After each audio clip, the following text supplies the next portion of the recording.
Hola, bienvenidos al canal.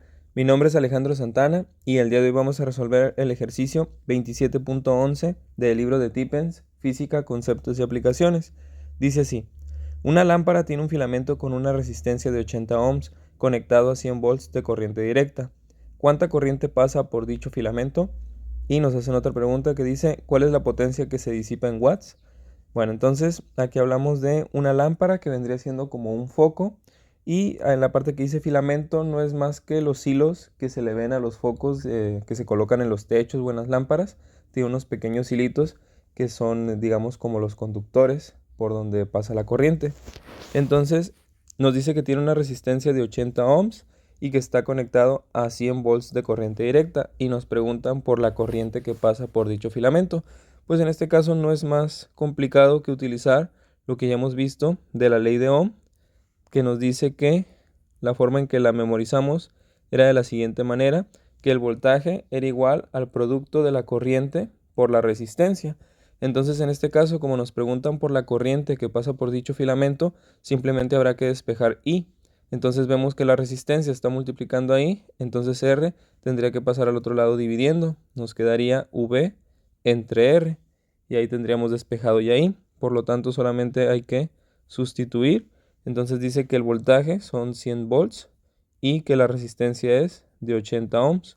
Entonces, si hacemos esta división, 100 entre 80 es lo mismo que 10 entre 8, porque dividimos entre 10 a ambos. Y 10 entre 8 es lo mismo que 5 cuartos, porque le sacamos la mitad a ambos. Y 5 entre 4, esto es 1.25. Por lo tanto, la corriente que pase por ese filamento será de 1.25 amperes. Hemos dicho que es la unidad en la que se mide la corriente eléctrica. También nos pregunta que si cuál es la potencia que se disipa en watts. Bueno, también ya hemos visto una fórmula para obtener la potencia que se disipa o que se utiliza. Entonces, en este caso la fórmula es voltaje por corriente.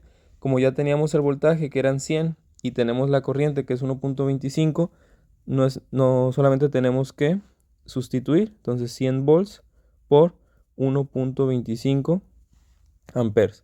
Y si multiplicamos 100 por 1.25, esto nos da 125. Y la unidad que se mide para la potencia vendrían siendo los watts. Aquí vamos a aprovechar de que el video ha quedado un poco corto para meter otras fórmulas que se utilizan para calcular la potencia, porque en ocasiones es más sencillo utilizar la resistencia en lugar del voltaje y la corriente. Entonces, las otras fórmulas que tendríamos serían la siguiente: sería I cuadrada multiplicado por R, o tenemos otra tercera fórmula para la potencia que sería V cuadrada sobre R. En este caso, pues ya dependerá de las variables que tengamos. Por ejemplo, en este caso utilizaríamos esta fórmula si lo que nos dieran fuera la corriente y la resistencia, o si nos dieran el voltaje y la resistencia, pues aquí tendríamos esta otra fórmula. Vamos a ver que en ambos casos nos da el mismo resultado de 125. Sería potencia es igual a la corriente, que es 1.25, esto elevado al cuadrado, amperes, multiplicado por la resistencia, que son 80 ohms.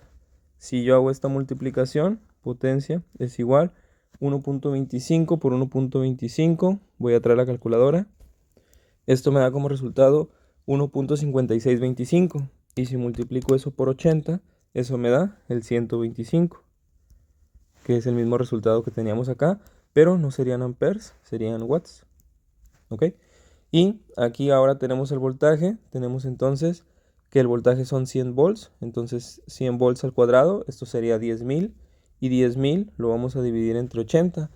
A 10.000 lo divido entre 80, serían 1000 octavos. Y 1000 octavos es lo mismo que 125. También serían watts. Entonces, cualquiera de las tres fórmulas nos sirve para calcular la potencia, pero ya utilizaremos la que mejor se adapte a las necesidades que tengamos en el ejercicio. Con esto tendríamos el ejercicio 27.11 resuelto. Espero que te haya sido útil, y si es así, te invito a que te suscribas para que no te pierdas el contenido de esta serie.